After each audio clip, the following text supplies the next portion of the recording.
नमस्कार। कार्यक्रम श्रोतासँग सांसदबाट ठाकुर बेलबासेको। कार्यक्रम श्रोतासँग सांसद तपाईले इमेज एफएम 979 र इमेज न्यूज एफएम 103.6 बाट सुन्न सक्नुहुन्छ। कार्यक्रममा हामीले मुलुकको पछिल्लो राजनीतिमाथि केन्द्रित रहँदै व्यवस्थापिका संसदका एकजनासँगको छलफलमा तपाई पनि सहभागी हुन चाहनुहुन्छ भने हाम्रो स्टुडियोको टेलिफोन नम्बर 400656 मा फोन गर्न सक्नुहुन्छ। सहभागी श्रोता मित्रले छोटो तर्कसंगत बुझिने गरी विषयसँग सम्बन्धित रहेर एउटा मात्र प्रश्न राख्दिनु होला। हामीसँग आज छलफलका लागि भक्तपुरका एमाले सांसद केदार प्रसाद सञ्जिल हुनुहुन्छ। हाम्रो टेलिफोन सम्पर्कमा हुनुहुन्छ, उहाँलाई स्वागत गरौँ। मानेज्यू, हजुर, यहाँलाई इमेज एफएममा हार्दिक स्वागत छ। धन्यवाद। संविधान जारीको 9 महिनापछि संसद नियमावली बनेको छ। अब संविधान कार्यान्वयन सँगसँगै मुलुकको राजनीतिक गाँठो फुक्छ। अब दलहरूमा राजनीतिक चेतना भिन्न किसिमबाट सञ्चार हुन्छ भन्ने हो कि होइन? यो एउटा घटना हो, एउटा घटनामा सहमति जुटेको छ, ढिलै भए पनि विवाद टुङ्गिएको छ भन्ने मात्रै हो। कसरी बुझाउनुहुन्छ? यसलाई यो अहिले तपाईँले जुन प्रश्न राख्नुभयो अत्यन्तै मुलुकको आजको आवश्यकताको अत्यन्तै महत्त्वपूर्ण गाँठो प्रश्न राख्नु भएको छ। म अहिले एउटा सभासद भएको हैसियतले के भन्छु भने अहिले जुन विषयमा राजनीतिक पार्टीहरूको बीचमा सहमति भएको छ, लामो समयदेखि यो एउटा समिति गठनको बारेमा नियमावलीलाई अगाडि बढाउने कुराहरूका बारेमा जसरी रोकिएर बसेको थियो, यो हिजोबाट फुकेको छ। यो फुक्नु एउटा आफैमा राम्रो सङ्केत पनि हो, यो मुलुकको माग पनि हो, जनताको, नेपाली जनताहरूको माग पनि हो। त्यति मात्रै होइन, संविधान हामीहरूले एउटा लामो अन्तरालपछि संविधान हामीहरूले जारी गरेका छौँ। जारी भएको संविधानलाई कार्यान्वयन गर्ने चुनौती अहिले एउटा कुनै राजनीतिक पार्टीको सरकारको मात्रै होइन, यो सिँगै यो देशभित्र भएका सबै राजनीतिक पार्टी, नेपाली जनताहरू सबैको सामूहिक प्रयत्नको अहिले आवश्यकता छ। यो आवश्यकताको आधारमा राजनीतिक पार्टीहरू अब अगाडि सहमति कम्तीमा पनि अब सहमति बेगर जान सकिँदैन भन्ने तहमा अब पुगे भन्ने खालको विषय। मानिज्यू, अब संसद नियमावली निर्माण गर्ने सन्दर्भमा गाँठो कस्ने काममा अथवा गाँठो फुकाउने काममा अथवा विवादमा अल्झिने र विवाद सुल्झाउने काममा तपाईँ कतिको सहभागी हुनुहुन्छ? हामीहरूको सहभागिता रह्यो। हामी चाहे त्यो संविधान सभाभित्रको कुराहरूमा हामीहरूले आफ्नो अभिव्यक्तिहरू दिएर अथवा समूहमा हामीहरूले छलफल गरेर हामी सम्बद्ध राजनीतिक पार्टीका नेताहरूलाई यो विषयहरूका बारेमा अब यो ढङ्गले जानुपर्छ भन्ने कुराहरूका बारेमा दबाब सिर्जना गरेर या अन्य राजनीतिक पार्टीका नेतृत्वहरूलाई पनि यो खालको दबाबहरू सिर्जना गरेर त्यसो हो कि विवादको सिर्जना तपाईँहरूको शीर्ष नेतृत्वले गर्छ? किन गर्छ त्यो पनि तपाईँहरूलाई पत्तो हुँदैन र फेरि त्यही विवादमा के कसरी सहमति हुन्छ त्यो पनि पत्तो हुँदैन। नेपाली राजनीतिलाई 4-5 जनाले अविवेकीपूर्ण ढङ्गबाट अगाडि बढाएका छन्। त्यसको किनाराको साक्षी तपाईहरू हुनुहुन्छ। बेला बखतमा ताली बजाउनुहुन्छ। यसलाई यसरी पनि नबुझौँ। हामीहरूको त्यहाँ संलग्नता यो कुराहरूका बारेमा यो कहाँ कसरी के भइरहेको छ भन्ने खालको अनभिज्ञता भित्रै मात्रै हामी सभासदहरू हुन्छौँ, यस्तो होइन। विषयहरूलाई हामीहरूले बुझेका छौँ। तर एउटा तपाईँले भनेको कुरासँग म के सहमत छु भने यो अहिले बनाउने जुन विषयहरू थियो र अहिले यो नियमावली बनाउने खालको कुराहरूमा के साँच्चै नियमावलीमा भएका विषयहरूसँग मात्रै केन्द्रित रहेर विषय अड्किया थियो भन्ने खालको प्रश्न यदि गर्ने हो भने यो भित्र अन्तरङ्ग अरू केही विषयहरू पनि जोडिएका थिए। चाहे त्यो न्यायाधीशको कुरा होला अथवा त्यो चाहिँ तपाईँको चाहिँ राजदूतहरू नियुक्तिको कुरा होला या अन्य विषयहरू पनि यस्तो अहिले चाहिँ यी अड्केका विषयहरू हुन सक्छन्। यी कुराहरू हामी सभासदहरूले त्यहाँभित्र बुझ्दैनौँ र हामी चाहिँ हाम्रो नेतृत्वहरूले जे भन्छ त्यसैलाई मात्रै हामीहरू लाछाप लगाएर गइरहेका छौँ अथवा ल्याप्चेछाप गरिरहेका छौँ, यस्तो विषय होइन। हामीले त्यहाँ सुझाव दिएका छौँ, हामीले दबाब सिर्जना गरेका छौँ, हाम्रा अभिव्यक्तिहरू दिएका छौँ। यो ढङ्गले जाने खालको क्रममा हाम्रो भूमिका पनि त्योभित्र एकदम स्पष्ट ढङ्गले हाम्रा भूमिकाहरूलाई हामीहरूले राखेर गएका छौँ। यो ढङ्गले बुझ्नुपर्छ। एउटा सभासद खालि आफ्ना राजनीतिक पार्टीका नेतृत्वहरूले जे कुराहरू भन्यो त्यसकै पछाडि मात्रै उ लागेर त्यसैलाई मात्रै बोकेर हिँडिरहेको छ, यो ढङ्गले बुझ्नु हुँदैन कि भनेर मैले अनुरोध। अब तपाईँ यसो त भन्नुहुन्छ, तर फेरि पनि तपाईँको भूमिका कहीँ कतै देखिँदैन। तपाईँ अर्थात् अहिले व्यवस्थापिका सदनमा रहनुभएका शीर्षस्थ भनिने बाहेकका अन्य सदस्यको अवस्था रमिते बाहेक केही जस्तो छैन। अनि यसलाई यसरी पनि बुझ्नुपर्छ। म एउटा राजनीतिक आस्थाको आधारमा एउटा पार्टीसँग संलग्न भएर त्यो पार्टीले मलाई जिम्मेवारी यो अहिले संसदमा दिएर आएको एउटा व्यक्ति हुँ, यो ढङ्गले मलाई बुझिदिनु पर्यो। यस अर्थमा बुझ्दा के हुन्छ भने मैले मेरो आफ्नो पार्टीले त्यहाँभित्र मलाई दिएको भूमिकाको आधारमा, उसले गर्ने निर्णयको आधारमा उसले मलाई यो ढङ्गले त अगाडि बढ भन्ने कुराहरूका बारेमा त्यसलाई मानेर जाने खालको त्यो मेरो कर्तव्य हो, मेरो दायित्व हो। यो दायित्वबाट म पन्छिन सक्दिनँ। मैले यसो गरिरहँदा मलाई मेरो पार्टीले मलाई जे जिम्मेवारी दिएको छ त्यसलाई मैले बोकेर हिँडिरहँदा कहिले कहिले यस्तो देखिन सक्छ।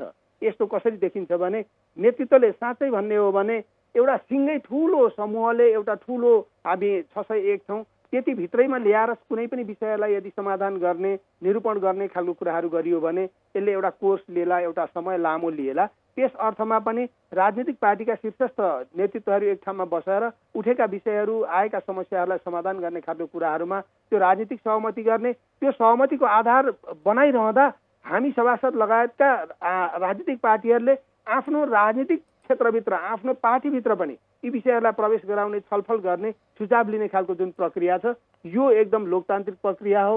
यो ढङ्गले जानुको अर्को विकल्प हुँदैन। तपाईँ अहिले जुन अवस्थामा हुनुहुन्छ, विशेष गरी संविधान जारी पछिको अवस्थामा, हजुर, तपाईँहरूको राजनीतिक कार्यशैलीप्रति नागरिकमा सन्तोष छैन। हजुर, संविधान कार्यान्वयनका दिनहरू घर्कँदैछन्, तपाईँहरूका बीचमा अनेकन ऐन कानुन बनाइनु छ, त्यतातिर पनि तपाईँहरूको त्यति जाँगर छैन। यसको अर्थ गणतन्त्रले पनि नेपाली राजनीतिलाई खासै चेतना दिन भर्न सकिन भन्ने हो। यसको बारेमा तपाईँले जुन उठाउनु भयो, आम नागरिकहरू अहिले राज्यप्रति अथवा राज्यका विभिन्न निकायहरूप्रति, त्यसमध्ये पनि संविधान सभाप्रति सन्तुष्ट छैनन् भन्ने खालको कुराहरूमा म आंशिक रूपमा सहमत छु। म आंशिक रूपमा भनिरहँदा के हो भने हामीले जुन उचाइबाट अहिले संविधानलाई कार्यान्वयन गर्ने कुराहरूमा संविधान जारी भयो, यो जारी भएपछि जुन उचाइबाट यसको कार्यान्वयनको तहमा जानुपर्ने थियो यो नगएको कारणले आम नेपाली जनताहरूले अहिले भोगिरहेका समस्याहरू, उहाँहरूका जनअपेक्षाहरू, त्यसलाई पुरा गर्ने कुराहरूका बारेमा जुन कमी कमजोरी भएको छ यसको हिस्सामा, यसको भागमा हामीहरू पनि सहभागी, हामीहरूको पनि त्यो हिस्साभित्र कति भाग हो त्यो लिन म तयार छु। तर यति भनिरहँदा एउटा के कुराहरूमा हामीहरूले सन्तोष गर्नुपर्छ भने यो करिब 65-70 वर्ष अगाडिदेखि उठेको विषयलाई यो चरणमा आएर मुलुकले अहिले सम्बोधन गर्यो, संविधान लोकतान्त्रिक गणतन्त्र नेपालको संविधान जारी गर्नलाई सफलता प्राप्त गर्यौं र संविधान कार्यान्वयन हुँदै भएन यस्तो कुराहरू होइन।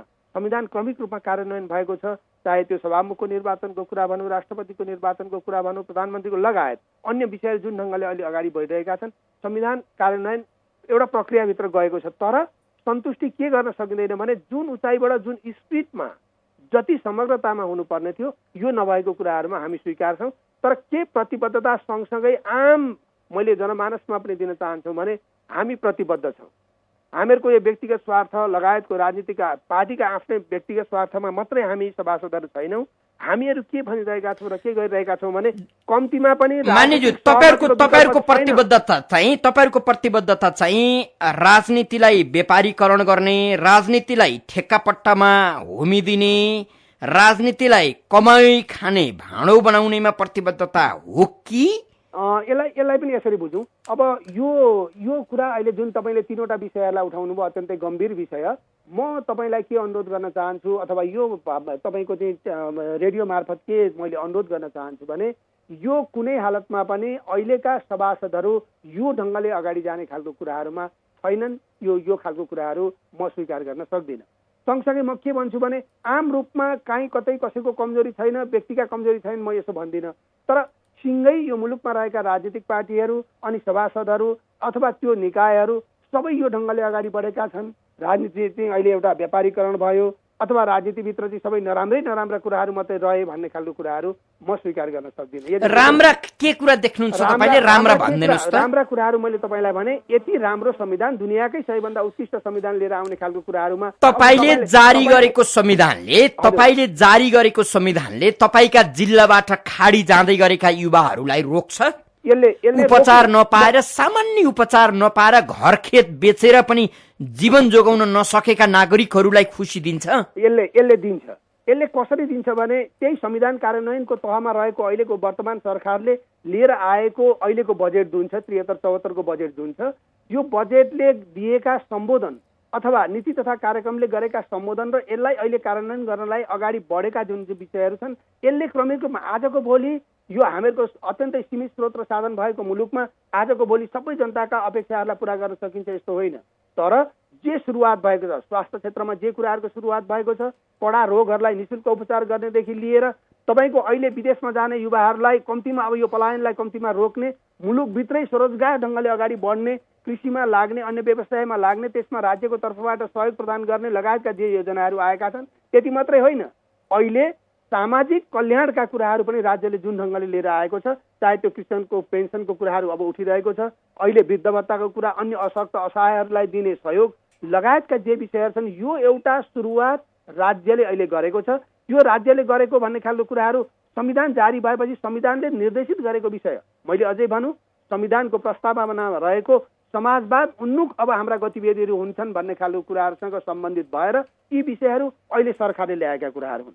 त्यसमा म के भन्न चाहन्छु भने यो अहिले सरकारले लिएर आएका विषयहरूलाई कार्यान्वयन गर्ने खालको कुराहरूमा पनि केही चुनौती होला, तर हामीले प्रण गऱ्यौँ, सबै एक ठाउँमा आएर प्रण गऱ्यौँ भने अहिलेका विषयहरूलाई यदि हामीहरूले कार्यान्वयन गरेर गयौँ भने विकासका कुराहरू हुन् अथवा जनताले पाउने डेलिभरीका कुराहरू हुन्, राज्यको तर्फबाट पाउने डेलिभरीका कुराहरू हुन्, राज्यको तर्फबाट विभिन्न क्षेत्र निकाय वर्ग जाति समुदायलाई दिने सुविधाका कुराहरू हुन्, लगायतका विषयहरूलाई अहिलेको बजेटले, अहिलेको नीति तथा कार्यक्रमले संविधानले उल्लेख गरेका विषयका आधारमा सम्बोधन गर्ने खालको कुराहरूमा अगाडि बढेको छ।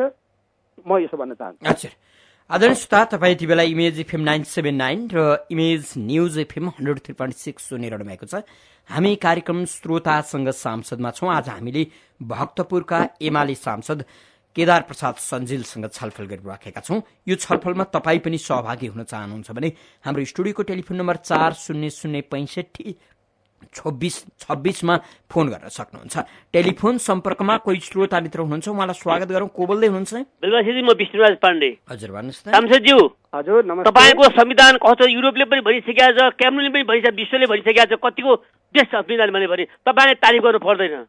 अर्को कुरा मलाई तपाईँहरूले सबै कुरा प्राप्त गरे भन्नुहुन्छ, तै पनि तपाईँको संविधान किन राम्रोसँग लागू हुँदैन मलाई बताउनु राम्रोसँग। Go to the depth. धन्यवाद। संविधान राम्रो भन्नुभयो, लागू गर्न किन नसक्या भन्नुहुन्छ? यो एकदम तपाईँले एउटा जनताको तर्फबाट उठाउने राम्रो क्वेसनहरू उठाउनु भएको छ। संविधान अहिले हामीहरूले जारी गरेको 7-8 महिना मात्रै बित्दैछ। त्यसो हुँदाखेरि यसको कार्यान्वयनको एउटा चरणमा हामीहरूले लिएर जाँदैछौँ। अब हाम्रो मुलुकको यो विविधतायुक्त सबैले हामीहरूले बुझेका छौँ, राजनीतिक विविधताभित्र हामीहरू छौँ। यो तराईका एक खालका कुराहरू, अन्यका एक खालका कुराहरू, जसलाई सम्बोधन राज्यले गर्दै गएको छ। र म के एउटा सभासदको हैसियतले, नेकपा एमालेको तर्फबाट भएको सभासदको हैसियतले म तपाईँको प्रश्नमा के म विशेष दिलाउन चाहन्छु भने यो मुलुकमा हामीहरूले अहिले जारी गरेको संविधान कार्यान्वयन गर्नुको विकल्प छैन। यो दुनियाँले, तपाईँले नि भनिसक्नुभयो, दुनियाँले मन पराएको संविधान भन्नुभयो, नेपालीले पनि मन पराएको संविधान कार्यान्वयन हुन्छ, यसमा हामी विश्वास गरौँ। केही ढिलो भएको छ तर बितेको छैन, अब ढिलो हुनुहुँदैन, यो पक्षमा हामी छौँ। अच्छा, हामीसँग फेरि अर्का कोही श्रोता मित्र हुनुहुन्छ, उहाँलाई स्वागत गरौँ। को बोल्दै हुनुहुन्छ? नमस्कार हजुर। भन्नुहोस् न। म विष्णु चौलागाई कुमारी गालबाट। भन्नुहोस्। सांसदज्यू नमस्कार। नमस्ते। हजुर, हजुरले स्वास्थ्य क्षेत्रको कुरो गर्नुभयो, खुसी लाग्यो। हजुर, धेरै ठुला ठुला रोगहरूलाई राज्यले निःशुल्क उपचार गर्ने व्यवस्था गरेछ भन्नुभयो। हजुर, म तपाईँलाई यी काठमाडौँ भ्यालीभित्रैको वीर हस्पिटलतिर एकछिन लैजान चाहन्छु। हजुर, वीर हस्पिटलमा नेपालमा क्यान्सरका रोगीहरू दिन दुगुना रात चौगुनाका दरले बढिरहेका छन्। हो, वीर हस्पिटलमा त्यो रेडियोथेरापी, म अलिकति सन्चो छैन, सुतिरहेको छु। हजुर, हजुर, अनि वीर हस्पिटलमा त्यो रेडियोथेरापी दिने मेसिन बिग्रिएको लगभग 1 वर्ष हुन लाग्यो। हजुर, हजुर, अघिल्लो सरकारले सुनेन, तपाईँहरूको सरकार आएपछि केही रकम निकासा गरेको थियो। त्यो रकम निकासाको साथसाथै त्यहाँ ठुलो चलखेल, करोडौँको चलखेलको कुराहरू पनि आयो। म त्यहाँ नजिकै छु। अहिले पनि हिजो मात्रै त्यो टेन्डर बिड गर्ने अन्तिम दिन थियो, हिजो आएर त्यो टेन्डर रद्द भयो।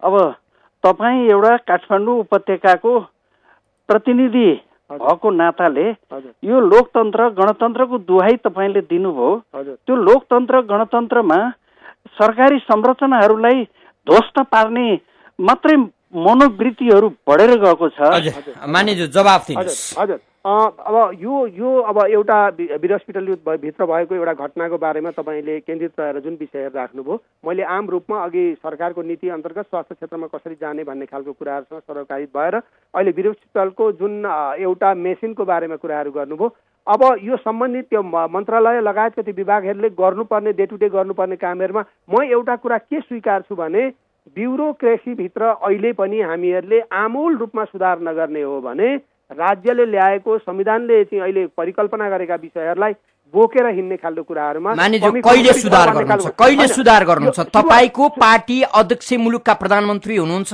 तपाईँ यसो यो भन्दै हुनुहुन्छ, त्यो यो भनिरहँदा तपाईँमा कुनै लज्जाबोध पनि छैन। अब सुधार कहिले गर्ने? मलाई यसमा यो मैले भनिरहँदाखेरि लज्जाबोध भन्दाखेरि पनि दायित्वबोध चाहिँ गरिरहेको छु, दायित्वबोध चाहिँ भइरहेको छ। तपाईँ दायित्वबोध गरिरहने तर तपाईँको चाहिँ बिग्रिए भत्किएका संरचना कहिल्यै नसुध्रिने। अनि होइन, यस्तो होइन हामी हेरौँ, धेरैतिर बिग्रिएको, धेरै ठाउँमा एकैचोटि हेर्नुपर्ने आकांक्षाहरू त्यो ढङ्गले उठिरहेको बेलामा यसलाई सम्बोधन कसरी गर्ने भन्ने खालको कुराहरूका बारेमा यो धेरै चुनौतीपूर्ण छ। यो भनेको एकजनाले एक ठाउँबाट एउटा कुनाबाट सुरुवात गरेर सबै मानिज्यू तपाईसँग म 46 पछिको समय गणना गर्दिन, 62-63 को राजनीतिक परिवर्तन पछि गणना गर्दा पनि तपाईहरूले गणतन्त्रको 9औं वर्ष गाँठ मनाइसक्नु भएको छ। यसकारण तपाईहरूले हामीले समय पाएका छैनौँ, हामी क्रमिक रूपमा काम गर्दैछौँ भनिरहनु त्यति शोभाको कुरा नहुन सक्छ। ठिक छ, योसँग म सहमत छु।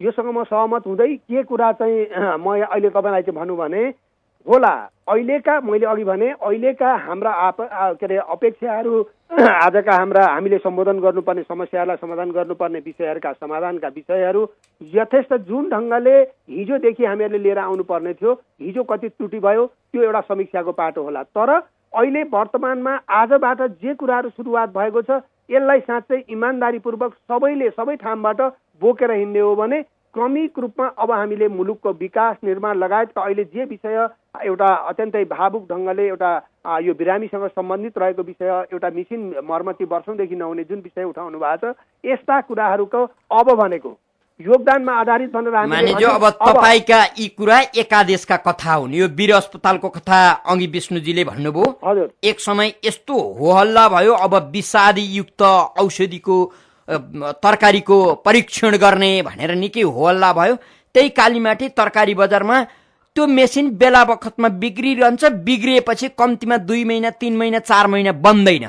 तपाईहरुको राजनीतिक लेनदेन हेर्नुहोस् त। होइन, यसलाई राजनीतिसँग कम्तीमा पनि मेरो अनुरोध के हो भने यो कालीमाटीमा विषादी चेक गर्ने एउटा मिसिनसँग राजनीतिलाई, सिङ्गो मुलुकको राजनीतिलाई जोड्न मिल्दैन। अनि तपाईँ कसरी जोड्न मिल्दैन भन्नुहोस् त। यसरी भन्छु, राज्यले के भनिरहेको छैन अहिले भने विषादी मिसाउ लगाउत अथवा यो ढङ्गले नियन्त्रण गर्ने खालको निकायहरू बनाएको छ, त्यो निकायले राम्रो ढङ्गले फङ्सन गरेन भन्ने खालको कुराहरू जुन आएको छ, यो माथि राज्यले अब हेर्न जरुरी। अब त्यसो हो भने त राज्य असफल भयो नि त, राज्य असफल भयो, तपाईका प्रधानमन्त्री असफल हुनुभयो। वीर अस्पताल जस्तो ठाउँमा एउटा मेसिन बिग्रिएको छ, त्यहाँ टेन्डर बिट हुन सक्दैन। तपाईको चाहिँ कालीमाटी जस्तो उपभोक्तासँग साह्रै नजिक रहेको संवेदनशील विषयसँग सम्बन्धित अर्को उपकरण बिग्रिएको छ, त्यो उपकरण बन्नका लागि महिनौं लाग्छ। यस्ता अनेकन दृष्टान्तहरू छन् मुलुकमा भने त कि त राज्य संयन्त्र पुनः असफल भयो भन्नु पर्यो कि तपाईका पार्टीका अध्यक्ष मुलुकका प्रधानमन्त्री असफल हुनुभयो भन्नु पर्यो। अनि यो दुईटै हाम्रो अहिलेको चाहिँ सरकारको नेतृत्व गरिरहनु भएको हाम्रो पार्टीको आदरणीय अध्यक्ष कमरेड प्रधानमन्त्री हुनुहुन्छ, उहाँ असफल हुनुहुन्न। उहाँ आजसम्मको प्रधानमन्त्री मध्ये विषय लिएर आएर कार्यान्वयनमा जाने जुन दृढता उहाँले देखाउनु भएको छ, यो हेर्ने हो भने उहाँ नै पहिलो प्रधानमन्त्री हुनु होला भोलि, यो इतिहासले गर्ला। मैले यसको बारेमा धेरै भन्दिनँ, तर यति हुँदाहुँदै पनि जनताका चाहनाहरू र मैले अघि भने नि वीर हस्पिटलको कालीमाटीको यति मात्र होइन, अन्य धेरै जनतासँग सरोकारित रहेका जनतालाई सर्भिस डेलिभरी गर्नुपर्ने खालको कुराहरूमा अहिले अघि मैले भने अनुसार ब्युरोक्रेसीभित्र देखिएको जुन खालको अलिकति हडल्सहरू छ यसलाई हटाउनका लागि अब राज्य अगाडि बढ्नुपर्छ।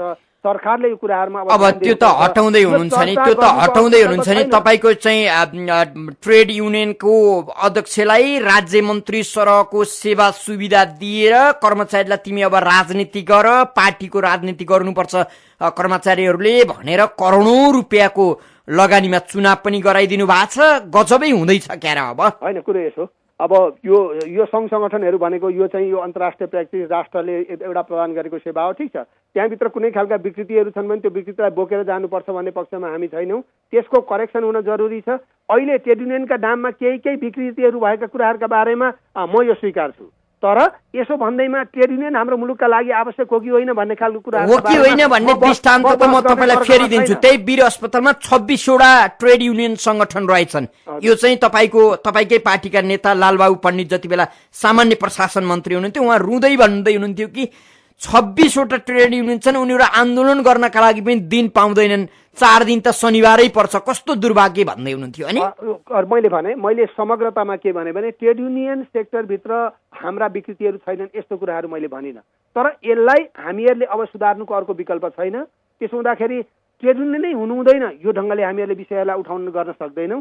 तर यो भित्र रहेका खराब कुराहरूलाई सच्याएर साँच्चै उनीहरूलाई पनि राज्यको विकास निर्माणभित्र, राज्यले ल्याएका नीति निर्माणहरूभित्र रहेर र राज्यको नीति नियमभन्दा क्रस नहुने गरी ट्रेड युनियन अगाडि बढ्नुपर्छ भन्ने खालको कुराहरूमा हामीसँग फेरि अर्का कोही श्रोता हुनुहुन्छ, को बोल्दै हुनुहुन्छ? नमस्कार सर, सामखुसीबाट। हजुर भन्नुहोस् न। मान्यजी नमस्कार। नमस्ते। खाना हेरेर मिठो मान्ने कि खाएर मिठो मान्ने? संविधान किताब राम्रो हो कि कार्यान्वयन भएपछि राम्रो मान्ने? यसलाई दुईटै कुराबाट हेर्नुपर्छ। पहिले एउटा खाना खानुभन्दा अगाडि खाना मिठो छ कि छैन भन्ने खालको कुरा नहेरी खान सकिँदैन। जब मनले के देख्छ भने देखेपछि यो राम्रो छ भन्ने खालको कुरा अनुभूति भएपछि त्यसलाई गम खाइन्छ, खाएपछि त्यो मिठो हुन्छ भन्ने यो मेरो तपाईँको जुन छ यो उत्तर त्यही हो। त्यसो हुँदा पहिलो कुराहरू भनेको संविधान राम्रो बनाउने खालको कुराहरूको हामीले परिकल्पना गऱ्यौँ, त्यो परिकल्पनाको आधारमा नेपाली जनताहरूको चाहना अनुसारको संविधान लिएर आयौँ। हो, तपाईँले भनेअनुसार अहिले कार्यान्वयनको तहमा जाने खालको कुराहरूमा केही चुनौतीहरू छन्। विश्वास गरौँ यो चुनौती धेरै दिनसम्म नेपालमा अब रहँदैन। हजुर, हामीसँग फेरि अर्का कोही श्रोता हुनुहुन्छ, उहाँलाई स्वागत गरौँ। को बोल्दै हुनुहुन्छ? नमस्कार हजुर, भन्नुहोस् त। म सुशील टेकाथलीबाट। भन्नुहोस्। अहिले सांसदज्यूले चाहिँ स्वास्थ्यको कुरा गर्नुभयो होइन सर। अब म एउटा बाल मन्दिरबाट हुर्केर आएको मान्छे। हजुर। हामीलाई चाहिँ अब सरकार राज्यमा आरक्षण छैन। दोस्रो कुरा, अहिले मेरो बच्चा चाहिँ 7 महिनामा अस्ति जन्मियो। हजुर। अहिले पाटन हस्पिटलमा छन्। हजुर। हिजो बिल निक्लिँदाखेरि 1 लाख रुपियाँ निक्ल्यो।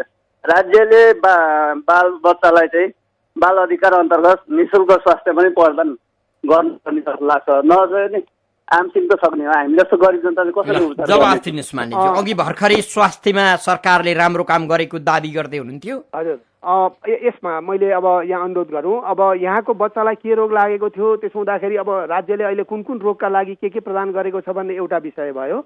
त्यसमध्ये पाटन हस्पिटल भनेको उसलाई पनि एउटा अर्ध सरकारी रूपमा हामीहरूले बुझौँ र त्यसका बारेमा पनि के हो भने उसले पनि अहिलेका मुलुकका विभिन्न यो निजी क्षेत्रमा रहेका अस्पतालहरूभन्दा अलिकति सेवामा उसले दिएका सहुलियतहरू राम्रै खालका छन् भन्ने मैले बुझेको छु। अब कुन ढङ्गको रोग लागेको थियो, त्यसो हुँदाखेरि कसरी 1 लाखको बिल निक्लियो भन्ने खालको कुराका बारेमा त मैले अहिले यहाँबाट यसै त म जवाफ दिन सक्दिनँ।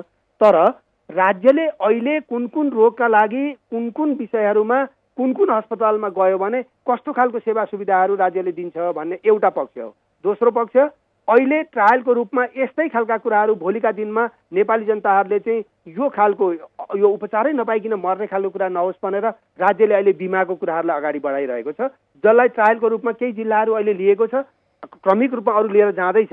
त त्यसो हुँदाखेरि एकैचोटि अहिले त्यहाँ के पुग्यो कि पुगेन, एउटा केसलाई लिएर मात्रै समग्रतामा केही गरेन यसो भन्न मिल्दैन कि। हजुर, हामीसँग फेरि अर्का कोही श्रोता हुनुहुन्छ, को बोल्दै हुनुहुन्छ? हजुर। हजुर भन्नुहोस् त, कहाँबाट को बोल्नुभयो? बनस्थलीबाट नेत्रबहादुर बस्नेत हो।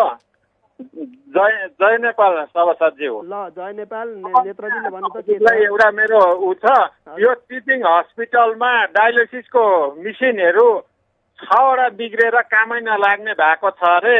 अनि तपाईँहरू डुप्लिकेट डक्टर मात्रै उत्पादन गर्नुहुन्छ कि त्यो? हजुर, जवाफ दिनुहोस्।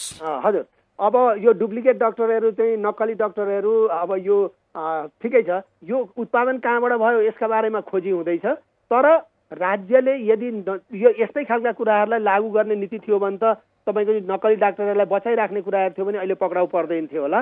त्यसो हुँदा कम्तीमा पनि राज्य अहिले सक्रिय भएको छ, यसका लागि हामीले धन्यवाद दिनुपर्छ राज्यका। फेरि तपाईँलाई सम्झाइदिउँ मान्यज्यू, फेरि तपाईँलाई सम्झाइदिउँ, सेतो पोसाक भित्र काङ्ग्रेस एमाले मधेसवादी माओवादी बोकेर हिँड्ने चिकित्सकहरू त्यसकै चरको विरोध गर्दैछन्, त्यो पनि याद गर्नुहोस्। त्यसलाई तपाईँहरूले अनुमोदन गरिदिएर हो चिकित्सकको अपमान भयो भन्न बेर लगाउनुहुन्न नि। अनि ए हजुर हजुर, यो नि यसका बारेमा मैले एकदम सूत्रमा तपाईँलाई के मात्रै भनौँ भने अहिले चाहे जोसुकैका नाममा होस्, त्यो एमालेका नाममा होस्, काङ्ग्रेसका नाममा होस् अथवा कसैका पनि नाममा सेतो पोसाकधारी डाक्टर भएर नक्कली सर्टिफिकेट लिएर आएर सेवा प्रदान गर्छु भन्ने खालको कुराहरूका बारेमा कुनै पनि राजनीतिक पार्टीको कार्यकर्ताले नेताले बचाउनुपर्छ भनेर विषय लिएर आएको छ भने त्यसको विरोधमा कम्तीमा मचिरहन्छु। हजुर, हामीसँग फेरि अर्का कोही श्रोता हुनुहुन्छ। को बोल्दै हुनुहुन्छ, कहाँबाट को बोल्दै हुनुहुन्छ? हजुर ठाकुरजी नमस्कार। भन्नुहोस्। सबज्यू नमस्कार। हजुर नमस्ते। हजुर को बोल्नु भएको? हजुर म सिन्धुपाल्चोक ठुलादिङबाट भूकम्प पीडितै हो सर, सुबहादुर विका। हजुर हजुर, ल भन्नु त। यो भूकम्प पीडितलाई 2 लाख रुपियाँ दिन्छु भनेको अनुदान पनि त्यतिकै गयो। बर्खा मासमा यो पानी पर्छ, घाम लाग्दाखेरि ओर्नी ओछ्याउनी सुकाउने, पानी पर्दा ओछ्याउनी र ओर्नी गर्नुपर्ने भयो। तपाईँहरूले यो भूकम्प पीडितको रुवाई तमासा हेर्न खोज्नु भएको हो कि तपाईँले के गर्न खोज्नु भएको जानकारी दिनुहोस्। हस्, ल धन्यवाद। अब भूकम्प पीडितहरूको समस्याका बारेमा हामी सबै संवेदनशील छौँ। राज्यको तर्फबाट जुन स्पिडमा जुन गतिका साथ यसलाई जति तदारुकताका साथ पुनर्निर्माण लगायतको जनताहरूलाई थानोभित्र लिएर आउने खालको अभियानमा लाग्नुपर्ने थियो। हिजोका दिनमा विभिन्न हाम्रा ऐन नियम अन्य विभिन्न खालका हडल्सहरूले गर्दा केही ढिलो भएको कुराहरूमा हामी स्वीकार छौँ। यसमा नेपाली जनताहरूले अझै भन्ने हो भने भूकम्प पीडितहरूले जुन भोगिरहनु भएको छ यो प्रति एकदम संवेदनशीलता हामीसँग नभएको होइन। तथापि अहिले राज्यको तर्फ पछिल्लो चरणमा यो बर्खाभित्रमा असार अथवा साउनको एउटा चरणभित्रमा सबैलाई थानाभित्र लिएर आइसक्ने खालको योजना सरकारले जुन गरेको छ, अब यसमा अहिले सरकार अगाडि बढेको खालको कुराहरूमा म यहाँलाई विश्वास दिलाउन चाहन्छु। त्यसै गरी राज्यले प्रदान गर्ने अहिले 2 लाख लगायतका अन्य विषयहरूका बारेमा पनि धमाधम विभिन्न ठाउँमा तपाईँको चाहिँ यो सम्झौताहरू भएर रकमहरू दिने खालको कुराहरू अगाडि बढेको छ। मानिजु राजनीति गरेपछि जस्तो विषयलाई जसरी पनि व्याख्या गरे हुन्छ हो, त्यो नागरिकले पत्याउनु पर्छ। हुँदैन, त्यो पत्याउनु पनि पर्दैन, त्यो हुँदैन। तपाईहरुसँग थोरै मात्रै संवेदना हुन्थ्यो भने भूकम्प पीडितको यो आँसुले तपाईहरुलाई पोल्थ्यो कि पोल्थेन? हैन, हामीलाई अहिले पनि भूकम्प पीडितको आँसुले अहिले पनि हामीलाई पोलिरहेको छ। म यसका बारेमा यसलाई हामीले बिचाकै छैन, यो कुराको संवेदनशीलतामा हामी छैनौँ यसो भनेकै छैनौँ। हामी सभासदको हिसाबले आफ्नो तर्फबाट हामीहरूले यो भूकम्प पीडितको चाहिँ अहिले जुन कामहरू गर्ने जिम्मेवारी पाएको चाहिँ जुन संयन्त्र छ त्यो संयन्त्रलाई पटक पटक दबाब दिनेदेखि लिएर अहिले साँच्चै भन्ने हुन्छ भने एउटा प्रब्लम त एउटा समस्या त भनेको के हो भने अहिले सम्झौता गर्ने अथवा साँच्चै पीडितहरू सबैको सूचनाहरूलाई सङ्कलन गर्न सक्यो कि सकेन भन्ने खालको विषय अहिलेको प्रमुख विषय हो। त्यसो हुँदाखेरि हामीहरूले हिजो अस्ति मात्रै 3-4 दिन अगाडि हामी सभासदहरूले नै त्यहाँका प्रमुखहरूलाई बोलाएर अहिलेसम्मको गतिविधि के हो र अब कसरी जानुपर्छ भन्ने खालको कुराहरूमा हामीहरूले हाम्रा अभिव्यक्तिहरू पनि दिएका छौँ। अब एमालेका कार्यकर्तालाई कार्यकारी प्रमुख बनाउनु भएको छ क्या र? तपाईहरूले उहाँका बारेमा गहिरिएर धेरै प्रश्न गर्न त मिल्दैन पनि होला। होइन, मैले यसो अहिले एमालेको कार्यकर्ता अहिले यो चाहिँ आएको यो प्राधिकरणमा आएको विषय नेकपा एमालेको कार्यकर्ता अथवा को आयो योसँग यो ठुलो कुरा विषय होइन। उसले गरिरहेको कामहरू र उसले डेलिभरी गरिरहेको विषयहरू चाहिँ ठिक छ कि छैन यसको आधारमा तपाईँ भनिदिनुहोस्। भर्खरै सिन्धुपाल्चोकबाट विकजीले पनि तपाईँलाई प्रश्न गर्नुभयो, उहाँले गरेका काम ठिक छन् कि छैनन्? उहाँले समग्रतामा यस्ता खालका कुराहरू खाडल परेका छन् जसलाई तुरुन्तै राज्यको तर्फबाट अथवा जिम्मेवार निकायहरूले यी कुराहरूलाई सम्बोधन गर्नुपर्छ र त्यहाँ पुग्नुपर्छ भन्ने कुराहरू म तपाईँको यो सञ्चार माध्यमबाट भन्न चाहन्छु। हजुर, हामीसँग फेरि अर्का कोही श्रोता मित्र हुनुहुन्छ। को बोल्दै हुनुहुन्छ? हेलो नमस्कार, म हिमाल नेपाली। भन्नुहोस्। नमस्कार सांसदज्यू नमस्कार। मानिज्यू हेलो सांसदज्यू नमस्कार। छोडिदिनु भयो कि फोन? हिमाल नेपालजी यहाँले प्रश्न राखिदिनुहोस् त। मानिज्यूको टेलिफोन सम्पर्क विच्छेद भएको छ। हामी भक्तपुरका एमाले सांसद केदार प्रसाद सञ्जेलसँग छलफल गरिराखेका छौँ। केदार प्रसाद सञ्जेलसँगको छलफलमा तपाईँ पनि सहभागी हुन चाहनुहुन्छ भने हाम्रो स्टुडियोको टेलिफोन नम्बर 400656 फोन गर्न सक्नुहुन्छ। मुलुकको राजनीति दिन प्रतिदिन उदासीन बनिराखेको छ। राजनीतिक दल र तिनका नेताहरूको उदासीनताका कारण नागरिकका दुःखहरू दिन प्रतिदिन चुलिँदा छन्। यस अर्थले पनि हाम्रा प्रतिनिधिहरूलाई खबरदारी गर्नु र हामीप्रति र देशप्रति सचेत बनाउनु र उत्तरदायी बनाउनु हामी तपाईँ सबैको कर्तव्य हो। कार्यक्रम श्रोतासँग सांसदका माध्यमबाट हामीले हाम्रा जनप्रतिनिधिलाई देश र नागरिकप्रति उत्तरदायी बन्नका लागि आग्रह गरिराखेका छौँ। हामीसँग कोही श्रोता हुनुहुन्छ प्रश्नका लागि, उहाँलाई स्वागत गरौँ। को बोल्दै हुनुहुन्छ? हजुर नमस्कार, थापा भन्नुहोस् त। जो नै विपद हुनुभयो होइन, हामी सम्पर्कमै हुनुहुन्छ शुक्रबारजी? म सम्पर्कमै छु। प्रश्न राख्नुहोस्। सांसदजी नमस्कार। नमस्ते। अब हजुरले भन्नुभयो यो संविधान चाहिँ अति उत्तम राम्रो सबैको लागि भनेर भन्नुभएको छ। सबैको लागि हो कि संसदहरूको लागि र कर्मचारीको लागि मात्रै हो? उहाँहरूलाई मात्रै तलब? हजुर जवाफ दिनुहोस्। हजुर, अब होइन, यो संविधान भनेको सबै मुलुकको लागि हो। मुलुक भन्ने बित्तिकै यहाँभित्र रहेका हामी सबैका लागि हो।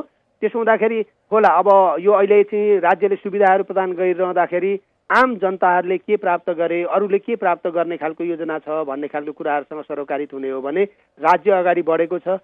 होला अब कर्मचारीहरूको तलब बढो, त्यसो हुँदाखेरि यसै कर्मचारीकै लागि मात्रै संविधान हो कि यसरी यसलाई एउटा पाटोबाट तपाईहरुको पनि सेवा सुविधा बढ्दैछ क्या र? होइन, अब यो हामीलाई थाहा छैन। होला अब बढ्छ के गर्छ थाहा छैन। हामीले बढाउनु पर्छ कि पर्दैन, बढाउनु पर्छ कि पर्दैन, यो हामीले माग गरेका छैनौँ। अब ठिकै छ, राज्यको तर्फबाट यो खालको कुराहरू बढ्यो भने थापिन्छ। होइन, अब नथाप्ने के हुन्छ थाहा छैन, तर हामीहरूले यो हामीलाई मासिक सेवा सुविधा जोडिँदा लाख रुपियाँ पुग्यो भने राम्रै हुन्छ। कुरो यसो, यसलाई यसरी बुझौँ न।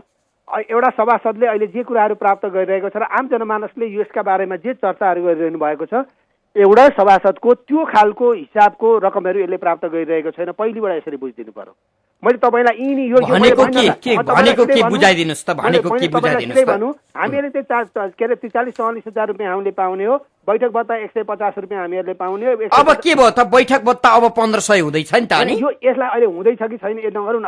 अहिले सभासदलाई आलोचना गरिरहेको तपाईले 4300 भन्नु, तपाईको सम्पूर्ण सेवा सुविधा जोड्दा झन्डै 70,000 को हाराहारीमा बुझेका महिनाहरू पनि छन् नि त? होइन भने सामान्यतया 55-56 हजार त बुझ्नुभयो। सुन्नु नि त, म यसको हिसाब पनि देखाइदिन्छु। 24,000 रुपियाँ हामीले हाम्रो कार्यालय सहयोगीलाई दिन्छौँ, हाम्रो सचिवलाई दिन्छौँ। यो तपाईँले जोड्नु होला।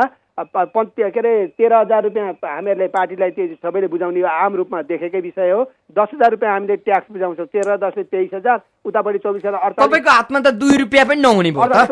44,000 को हिसाब 43,000 को हिसाब किताब देखाउँदै हुनु त्यो 43-44,000 जोडिसक्नु भयो नि? यो त रियालिटी हो नि त। यो त रियालिटी हो। हामीले के पाउँदैछौँ र के दिँदैछौँ भन्ने खालको कुरा त यो रियालिटी हो। अब त्यसो हो भने हाम्रा मान्यज्यूहरूलाई बचाउनका लागि नागरिकले चन्दा उठाए हुने भयो। होइन, यो सेवाका बारेमा नजाउँ हामीहरूले। मैले खालि मात्र विषय के लगेको हो भने आम जनताले हामीहरूलाई चाहिँ कति खाए भन्ने खालको कुरा होला। भोलममा 601 भएपछि थोरै पैसा दिँदाखेरि पनि त्यो भोलममा धेरै होला, यसो हुनु हुँदैन। त्यसैले त संविधानले के भन्यो भने यसलाई नियन्त्रण गरेर यसलाई कार्यान्वयन गरेर अहिलेको सरकारले के भन्यो भने आउँदो त्यही 74 भित्रमा संविधानको पूर्ण कार्यान्वयन गर्ने खालको कुराहरू, निर्वाचन सबै तहका निर्वाचनहरू गर्ने खालको कुराहरू जुन लिएर आएको छ, यसले यी अहिले उठेका विषयहरूलाई समाधान गर्नेछ। हजुर, हामीसँग फेरि अर्का कोही श्रोता हुनुहुन्छ। को बोल्दै हुनुहुन्छ? कहाँबाट को बोल्दै हुनुहुन्छ? म तेह्रथुमबाट मनकुमार लिम्बू बोल्दैछु। लिम्बूजी भन्नुहोस्। म सांसदजीलाई के सोध्न चाहन्छु? हजुर मनकुमारजी भन्नु त। तपाईँले संविधान सबैभन्दा राम्रो उत्कृष्ट संविधान भन्नुभयो, तर त्यो संविधान हामी गरिब जनताको लागि होइन तपाईँहरूको लागि मात्रै राम्रो भयो जस्तो लाग्छ मलाई। किनभने दिनानुदिन महँगी बढिरहेछ, कर्मचारीहरूको तलब चाहिँ दिनदिनै पनि बढिरहेछ है। त्यसमा अनि गरिब जनताको लागि राम्रो भन्ने कि कर्मचारीहरूको लागि राम्रो भन्ने के हो? प्रश्न पार्दिनु। यसलाई यसरी बुझौँ, मैले यहाँलाई अनुरोध गरेँ। यहाँको प्रश्न अत्यन्तै मार्मिक छ। एउटा सेक्टरलाई चाहिँ संविधानले केही सुविधाहरू प्रदान गरिरहेको अथवा राज्यले सुविधाहरू प्रदान गरेको बेलामा त्यसको इफेक्टहरू जनतामा परेको कुराहरूमा राज्य चाहिँ सचेत छ कि छैन भन्ने आशयबाट यहाँले प्रश्नलाई उठाउनु भएको छ। यो प्रश्नको बारेमा मैले के मात्रै भनौँ भने राज्य संवेदनशील छ। राज्यले अहिले संविधान जुन ढङ्गले संविधान आएको छ, यो सबै नेपाली जनताहरूको आर्थिक उन्नति, प्रगति, सिँगै मुलुकको उन्नति, प्रगति, हाम्रो राष्ट्रियतालाई कमजोर हुन नदिने लगायतका विषयहरूका बारेमा संविधानले जुन व्यवस्था गरेको छ यो अत्यन्तै उत्तम छ र यो सबै नेपालीहरूका लागि छ। यसरी अहिले बुझौँ। ठिकै छ, कार्यान्वयन गर्दै जाने खालको तहमा कहाँ अहिले कसरी कसलाई सम्बोधन गर्दै गएको छ भन्ने खालको कुराहरू प्रमुख कुरा हो। त्यसो हुँदा समग्रतामा एकै वर्षभित्र संविधान जारी भएको पनि त अहिले भर्खरै 7-8 महिना मात्रै हुँदैछ। त्यसो हुँदा सिँगै यही अवधिमा सबै कुरा सबै ठाउँमा प्राप्त भयो कि भएनन् भनेर हामीले परिणाम खोज्यौँ भने यो परिणाम हामीले प्राप्त नगर्न सक्छौँ। त्यसो हुँदा अलिकति हामीहरूले आफ्नो ठाउँबाट हाम्रा त्यहाँका आवश्यकता, विकासका पक्षहरू, आर्थिक उन्नति र प्रगतिका पक्षहरूका बारेमा पनि हाम्रा माग के हुन् भन्ने खालको कुराहरू हाम्रा सम्बन्धित क्षेत्रका जनप्रतिनिधिको माध्यमबाट अहिले जो छन् उनीहरूको माध्यमबाट राज्यलाई घचघच्याउने, ती विषयहरूलाई त्यहाँ पुर्याउने खालको अभ्यासमा अब हामी लाग्नुपर्छ। प्रगति सबैको हुन्छ भन्ने खालको विश्वासबाट अगाडि बढ्न जरुरी। अच्छा, फेरि पनि कोही श्रोता हुनुहुन्छ, को बोल्दै हुनुहुन्छ? कहाँबाट? नमस्कार, म हिमाल नेपाली। अघि मेरो लाइन छुट्यो, सभासदज्यूलाई फुर्सद भएन। नमस्कार गर्ने सभासदज्यूलाई। नमस्ते। यहाँले त्यो संविधानको र यो कर्मचारीको बारेमा धेरै कुरा भनिसक्नुभयो, म के भनौँ होइन। हजुर, यो संविधान भनेको 8 वर्ष लगाएर तपाईँहरूले यति महँगो डकुमेन्ट नेपालमा बनेकै छैन। सबै खर्च पर्छ हिसाब गर्ने हो भने यो ज्यादै महँगो डकुमेन्ट तयार गर्नुभयो यहाँहरूले। लागू गर्ने कुरामा यो लागू गर्ने भने त मलाई थाहा छैन, संविधान पालन गर्ने कुरा हो, सबैले ओन गर्नुपर्छ। तर मधेसीहरूले त गरेका छैन, यो पनि थाहा छ, यो हतकचल्टो छ। अब यसैमा कार्यान्वयन गर्ने भनेर एउटा विषय बनाउनु भएको छ हो। अब यसले चाहिँ आफै यो कागजको टुक्राले अथवा अक्षरले आफै केही गर्दैनन्, गर्ने भनेको मानिसले हो। अब सरकारले पालन गर्नुपर्ने गरेन। यो मन्त्री परिषद गठन हुँदा संविधानको विपरीत भएको छ। के भन्नुहुन्छ, मलाई प्रश्न पार्नु। हजुर, ल धन्यवाद। एउटा विषयका बारेमा यहाँले अत्यन्तै मार्मिक ढङ्गले विषय उठाउनु भएको छ। संविधान चाहिँ एउटा पक्षले अथवा मधेसवादी दलहरूले यसलाई चाहिँ स्वीकार गरेनन्, त्यसो हुँदाखेरि यसलाई कसरी कार्यान्वयन गर्न सकिन्छ भन्ने एउटा अत्यन्तै गम्भीर विषय यहाँले उठाउनु भएको छ। म तपाईँलाई के कुराहरूमा विश्वस्त गराउन चाहन्छु भने उहाँहरूले मधेसवादी दलहरूले पनि त्यो क्षेत्रभित्र रहेका जनताहरू अथवा त्यो क्षेत्रको विकास निर्माणसँग सरोकारित रहेर जनताका अधिकारहरूलाई समृद्ध गराउने खालको कुराहरूबाट आएका मागहरूलाई राज्यले अथवा राजनीतिक पार्टीहरूले सम्बोधन गर्छन्, यो कुरामा विश्वास गरौँ। तर दलीय आधारमा एउटा दलले के कुराहरू प्राप्त गर्ने वा नगर्ने वा त्यो भित्र रहेको अनेकौं खालका अन्तर्निहित विषयवस्तुहरूलाई राज्यले पुरा गर्दै जान्छ, यो ढङ्गको विषयमा चाहिँ राज्य अब अगाडि बढ्न सक्दैन, जाँदैन। पहिलो मेरो यहाँलाई यो सुझाव छ। दोस्रो, अर्को यहाँले एउटा अर्को विषयलाई जोड्नुभयो। त्यो प्रसङ्गलाई जोड्दाखेरि यो सरकारले अहिले सरकार निर्माण लगायतका अन्य विषयहरूका बारेमा अगाडि बढ्दा संविधानले जे व्यवस्था गरेको छ त्यसलाई चाहिँ पालना गर्न सक्यो कि सकेन भन्ने खालको कुराहरूका बारेमा तर्क गर्दा म यहाँलाई के अनुरोध गरौँ भने यो अहिलेको जुन सरकार जतिखेर हामीहरूले निर्माण गरिरहेका थियौँ यसले संविधानको दायरालाई नागेर त्यो ढङ्गले सरकार निर्माण पनि भएको छैन, यसले गरेका गतिविधिहरू त्यसतर्फ छैन। अच्छा, मानिज्यू यहाँले आफ्नो व्यस्त समय हामीलाई उपलब्ध गराइदिनु भयो, धेरै धेरै धन्यवाद दिन्छु। हजुर, हस्, धन्यवाद। यहाँले पनि मलाई जुन यो अवसर दिनुभयो यसको लागि सिँगै तपाईँको यो संस्थालाई मुरी धन्यवाद दिन चाहन्छु। व्यक्तिगत रूपमा तपाईँलाई पनि मुरी धन्यवाद दिन चाहन्छु। हजुर, आदरणीय श्रोता, कार्यक्रम श्रोतासँग सांसदमा आज हामीले भक्तपुरका एमाले सांसद केदार प्रसाद सञ्जिलसँग छलफल गर्यौं। कार्यक्रम सुनेर र कार्यक्रममा आफ्नो सहभागिता जनाइदिएर साथ दिनुहुने सम्पूर्ण श्रोता मित्रलाई धेरै धेरै धन्यवाद दिँदै सहकर्मी मित्रद्वय बुकेश महर्जन अनि अनिश साकेका साथमा ठाकुर बेलबासे बिदा हुन्छु। नमस्कार।